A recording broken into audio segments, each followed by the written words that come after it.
چلے ایک منظر سے شروع کرتے ہیں۔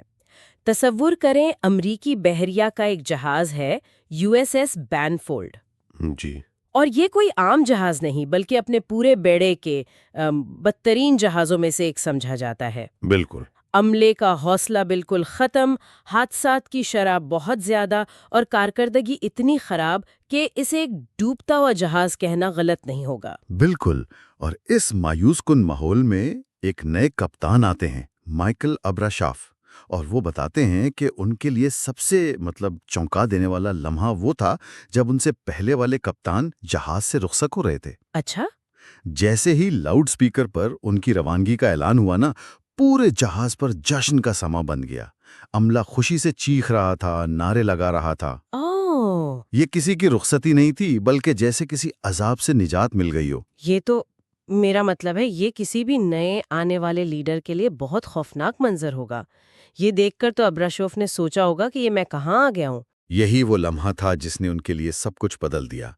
انہوں نے محسوس کیا کہ مسئلہ جہاز یا عملے میں نہیں ہے، مسئلہ قیادت میں ہے۔ ہاں، اور آج ہم اسی کہانی کا گہرائی سے جائزہ لے رہے ہیں کہ کیسے ابراشوف نے اس ناکام جہاز کو بحریہ کے بہترین جہازوں میں سے ایک بنا دیا، اور اس ساری تبدیلی کے پیچھے مرکزی خیال صرف ایک سادہ سا جملہ تھا: یہ آپ کا جہاز ہے۔ اچھا، تو یہ صرف ایک نعرہ تھا یا اس کے پیچھے کوئی ٹھوس حکمت عملی بھی تھی؟ کیونکہ ایسے نعرے تو اکثر کارپوریٹ دفاتر کی دیواروں پر بھی لکھے ہوتے ہیں نا؟ یہی تو دلچسپ بات ہے، یہ صرف نعرہ نہیں تھا، یہ ان کے ہر عمل کی بنیاد تھا۔ ان کا پہلا قدم ہی بالکل غیر روایتی تھا۔ انہوں نے جہاز کے تمام 310 ملاحوں سے انفرادی طور پر ملنے کا فیصلہ کیا، ایک ایک کر کے۔ 310 لوگوں سے؟ یہ تو مہینوں کا کام لگتا ہے۔ کیا ایک کپتان کے پاس اتنا وقت ہوتا ہے؟ مجھے تو یہ عملی طور پر ناممکن لگ رہا ہے۔ دیکھیں، یہ بہت مشکل کام تھا، اس میں کوئی شک نہیں، لیکن ابراشوف کا ماننا یہ تھا کہ بھئی اگر میں اپنے لوگوں کو ہی نہیں سمجھوں گا تو ان کی قیادت کیسے کروں گا؟ صحیح۔ یہ صرف نام جاننے یا رسمی ملاقاتیں نہیں تھیں، وہ ان کی کہانیاں سنتے تھے، ان کے خاندان کے بارے میں پوچھتے تھے، ان کے خواب جاننا چاہتے تھے، اور یہ بھی کہ وہ بحریہ میں کیوں آئے اور یہاں سے کیا حاصل کرنا چاہتے ہیں۔ یہ ان کی قیادت کی بنیاد تھی۔ یہ بالکل اس بینک کی صفائی کرنے والی خاتون کی کہانی کی طرح ہے جس کا ذکر ابراشوف نے کیا تھا۔ جب ایک میٹنگ میں سب سے پوچھا گیا کہ انہیں اپنی زندگی میں کس بات پر فخر ہے تو اس خاتون نے بڑے اعتماد سے کہا تھا کہ میرا بیٹا اس ہفتے university of Chicago law school سے گریجویٹ ہو رہا ہے۔ جی، وہ 30 سال سے وہاں صرف اس لیے کام کر رہی تھیں تاکہ اس کا بیٹا اس سے بہتر زندگی گزار سکے۔ ہر انسان کے پیچھے ایک ایسی ہی کہانی ہوتی ہے۔ بالکل، اور ان ملاقاتوں سے جو سب سے اہم اور حیران کن بات سامنے آئی وہ یہ تھی کہ لوگ بحریہ کیوں چھوڑنا چاہتے ہیں۔ اچھا۔ اس وقت بحریہ کی قیادت کا خیال تھا کہ سب سے بڑا مسئلہ کم تنخواہ ہے۔ وہ لوگ لاکھوں ڈالر بونس اور تنخواہیں بڑھانے پر خرچ کر رہے تھے، لیکن لوگ پھر بھی جا رہے تھے۔ لیکن جب ابراشوف نے اپنے عملے سے براہ راست پوچھا تو حقیقت کچھ اور نکلی ہوگی۔ جی ہاں، جب انہوں نے ایک سروے کیا تو نتائج نے سب کو حیران کر دیا۔ تنخواہ لوگوں کے جہاز چھوڑنے کی وجوہات کی فہرست میں 5ویں نمبر پر تھی۔ 5ویں نمبر پر؟ جی، پہلے 4 اسباب بہت مختلف اور کئی زیادہ گہرے تھے۔ نمبر 1، انہیں عزت نہیں دی جا رہی تھی۔ نمبر 2، ان کی بات نہیں سنی جا رہی تھی، ان کے خیالات کو اہمیت نہیں دی جاتی تھی۔ نمبر 3، انہیں اپنا کام کرنے کے لیے مناسب تربیت نہیں دی جا رہی تھی۔ اور نمبر 4، انہیں یہ محسوس نہیں ہوتا تھا کہ انہیں مستقبل کی ذمہ داریوں کے لیے تیار کیا جا رہا ہے۔ یعنی مسئلہ پیسے کا تھا ہی نہیں، مسئلہ تو بنیادی انسانی وقار اور ترقی کا تھا۔ لیکن یہ بات اکثر مینیجرز کیوں نہیں سمجھ پاتے؟ وہ ہمیشہ یہی کیوں فرض کر لیتے ہیں کہ ہر مسئلے کا حل پیسہ ہے؟ کیونکہ پیسہ ناپنا آسان ہے نا؟